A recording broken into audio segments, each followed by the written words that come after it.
Salutations, kindred spirits, greetings. Hey, welcome to the evening edition. Just for John Prentice, we're doing one. Okay, it's not just for John Prentice. Had a long day today, had a long weekend. We'll talk a little bit about it. Hello, kindred spirits. Tim, how am I? Phoenix, I've had a big day. We'll talk about it. Hey, Gary Henderson, and hello, Fee from Gary. Wedding songs, welcome to the gang. And hello, Matthew. Let's get started. So today, first and foremost, spent my early part of the day at Le Hospital, where finally we got my wife in to get some MRIs on her knees. If you've been around a while, you know that's been a thing. So we're making progress on that. That happened. Let's move on. I spent the whole weekend in the French Quarter, where I had some well-needed R&R on Sunday. The wife and I enjoyed some adult time. And then Monday, I was semi-productive as we traveled around. We did a few things. I'm going to talk about all this tomorrow. I got to see Warpo. I got to see some fellow street performers. More importantly, I found this great shop. Let me talk about this shop. First of all, let me talk about this shop. Sadly, today I heard from my friend Tom Frank over on the Facebooks. Why is it doing this? Yeah, this is fine. You can do that. That's not what we want. I'm trying to do technical things, folks. Bear with me here. Not now. We want to do this, and we want to do that, and this, and that. I don't know. We'll do it tomorrow. We'll do it tomorrow, folks. I got lots of pictures and things to share and no time to share them anyway. Let me tell you this, though. Exciting news that my browser has blocked my screen. Great. That's okay. We can go on without this. I'll be better prepared tomorrow. Here's the fun news. I found this company. In the French Quarter, there is a shop called the New Orleans Playing Card Company. The New Orleans Playing Card Company. This is one of their decks in one of their custom card holders. Here's another one. I had the pleasure of handling these cards yesterday when I was at Warpo's place at the Wizard's Tower. And this deck in particular, this Day of the Dolls, oh my God. It is a beautiful thing, and the cards handled like silk. I'm going to open these tomorrow, and the proprietor was kind enough to give me this deck. And you know me, I'm a kind guy. People give me things, I pass it on. So, hey, if you're here tuning in, you're going to get a chance tomorrow, if you're here for the live, to win this Day of the Dolls deck. This is a highly desirable deck and not easy to come by unless you happen to be in the French Quarter. Try and find one, I dare you. But if you tune in tomorrow, you can win one. You can see what they look like. So that's what's going to happen. And yeah, Gary, come on down. Look forward to that happening, sir. We'll go get some good food and have a session. You can go to their website. The grand opening for this place won't be till August. So it's very much a work in progress.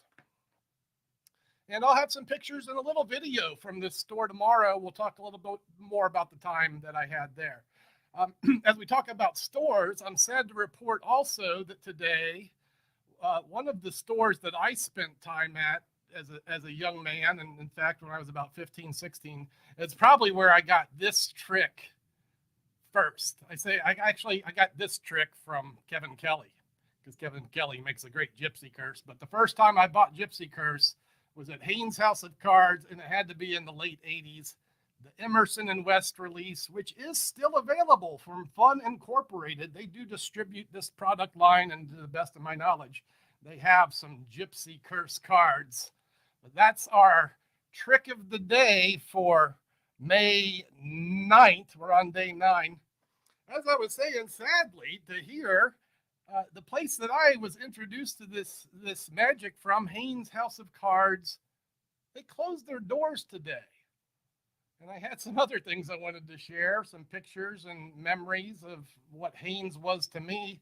But as a young budding magician, to be able to walk into a magic shop that was often filled with professional magicians, wow, what a blessing that was. We actually had a couple in Cincinnati that I used to visit. I like to think in some small way my efforts here on YouTube fill some of these gaps as the magic shops close and there's not the outlets for, like the guys that would hang out at the magic shop to share the things they know. I kind of feel this YouTube is a space for us to have these kinds of experiences and give people a chance to kind of have the learning that I had when I was a young man. So yeah, Haynes is closed. Legacy's gone. I'm going to keep talking about them, and maybe tomorrow we'll look at some pictures and such. So yeah. That's all right, Jimmy. Jimmy, you're just in time for the trick. But hey, man, did you see this? You'll want to know this. I'm giving away one of these tomorrow. I know you like fine pasteboards. I also know you'll be in New Orleans and buy lots of them from this company. But you could win these tomorrow. I thought about just straight out giving them to you. But you've been a pretty good winner on this channel, Jimmy. So you got to get a fair shake just like everybody else. Tune in. It's going to be a live giveaway during tomorrow. It'll be 4 p.m. Central Time. So, John, I was about 5 miles away from Haynes House of Cards, and that was about 3 miles further than Venture 3, which was a little closer. Took me about 45 minutes on the bus to get to the first one, and then I'd hop to the second one. Sometimes I'd do 3 in a row. Bill Breweys was there, too. Hey, y'all, let's look at this trick so I can say I did it. I'm going to try and remember some of the finesses that I've added. You've seen one of them already. The first maybe is to discuss the cards. These are unique cards. Akin to a tarot card deck, but this is not what these are. These are actually gambling cards, and it's more akin to a 3-card Monte set. As originally played, this set had 7 cards, and I got this set from my great-grandfather, Con. He was a con man. This is the story I'm going with. Here's the story. Yeah, I got these from my grandfather on his deathbed. Yeah, he sold them. He sold them to me on his deathbed, which is fine. I wrote him a check, so, and it was post-dated, so we're all good with maybe we'll leave the comedy out. Let's leave the comedy out. Let's explain the game. We'll do a little magic. 7 cards, a little game of hanky poo, the reds for me, the blacks for you. And hey diddle diddle, she's the one in the middle. That's how the game was played. It was a 50-50 wager. 3 cards dealt to the table, and Pops would challenge the bettor to place a wager on where the queen might be, on the table or in the hands. Now, usually people would go with the math, and they'd guess in the hands, and Grandpa'd be happy to show there's no queen anywhere to be found, and this is what he did most of the day, showing no queens anywhere. He did that until people tired of his little game, and that's when he changed the game. And he offered this wager. For just a few dollars more, he said, find the 4. On a good day, he'd get $20 as someone dived to the table to turn over one of those 4. And then he would offer a double or nothing. He said, well, if you can find it now, I'll give you double or nothing. And that was usually good for $40. Hook, line, and sinker. A third one got him at least a 60. That would be 80. And truth be told, he could get an easy C note out of a session of his version of the Monte. And I learned a lot of things from my great-grandpa. But the most important thing I learned is probably this. Never, ever play cards with the guy who has the last name of Con. I mean, come on. It just makes sense. That's my story. I'm stuck with it. I hope you liked it. Ladies and gentlemen, the Gypsy Curse. Let's credit the giants whose shoulders we stand upon. Peter Kane, British card genius. He was quite influential in the 70s. This release was from Emerson and West. As noted, Larry West penned a nice little Gypsy Curse story. And you might be able to find that if you go searching Gypsy Curse on your favorite magic emporiums. If you don't have a favorite magic emporium, you could consider conjure.com. I don't have Gypsy Curses there, but I have been talking, that's my email. I have been talking to Fun Inc. about getting some, and they're digging through their archives to see if we can find any, but Yeah, that's not what we're here about today. Hey, Trick of the Day, May 9th, live in the bag. I'm here for a couple minutes for anyone that wants to chat. And then, hey, after this, I will be finding my way to the members Discord. If you happen to be a channel member, sometimes I hang out. We do video sessions, talk about magic, do tricks for each other. And I'll be doing that, I'll be on there in about 7:20-ish would be my guess. I know, right? Here's what happened. I moved my site to another thing that my wife started to run. She didn't like it. I'm taking it back to conjure.com. It's going to be a very select line of things we sell. So this is a slow pathway back to being in the retail magic business, but only a little bit. It'll be exactly the products that I sell. Andrew, timing is everything. But hey, if you tune in tomorrow, 4 p.m. Central Time, someone's going to win this cherry. We're going to open them and look at them. They're beautiful. I also recently discovered that air cushioned linen finish, is that a thing? I think that's what he said these were. These cards feel so good. And I'm not just saying that. They feel good. Let's get that out of there.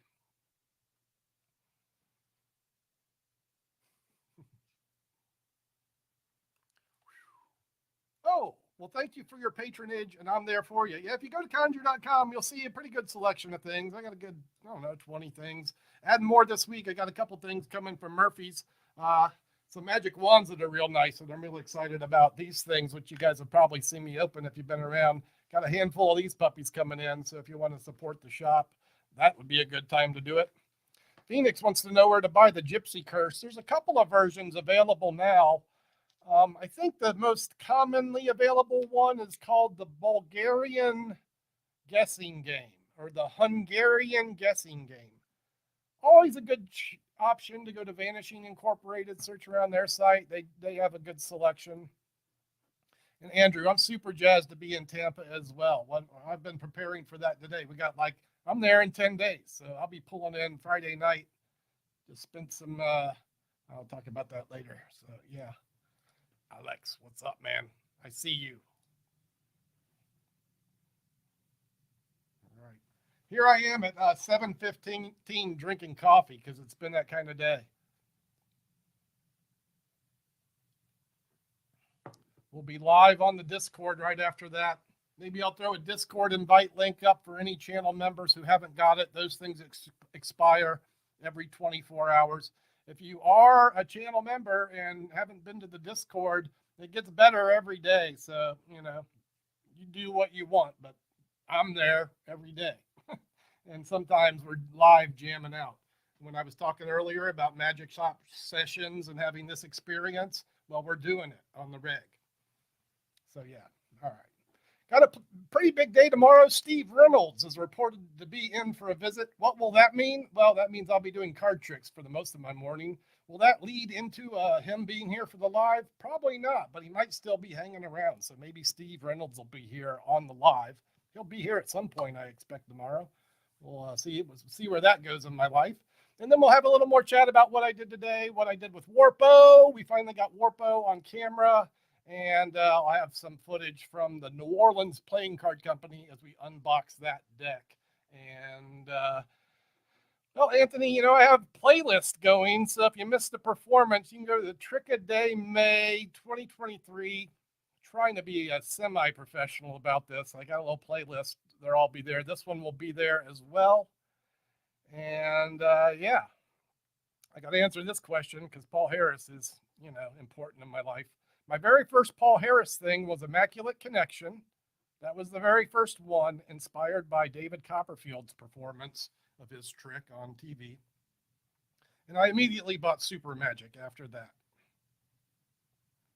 You didn't look, Anthony, we got to talk about this Derek Dingle version of Gypsy Curse because that was recommended to me. And I tried to walk through this version of the effect and failed miserably. And it's not, I don't fail much when I'm reading magic books. I gave that one 3 tries to kind of, make it work. And I don't know, maybe I'll see you on a live one night. You can show me the jam if you still have it. I'll tell you one that interested me. I looked at earlier, Paul Gordon He has some nice cards, and he has an interesting handling. Because it's so fresh, I didn't want to bust out any of the Paul Gordon advancements. But if you're interested in this plot, go look up his stuff. Because as I'm telling you, that's what I do when I'm interested in a plot.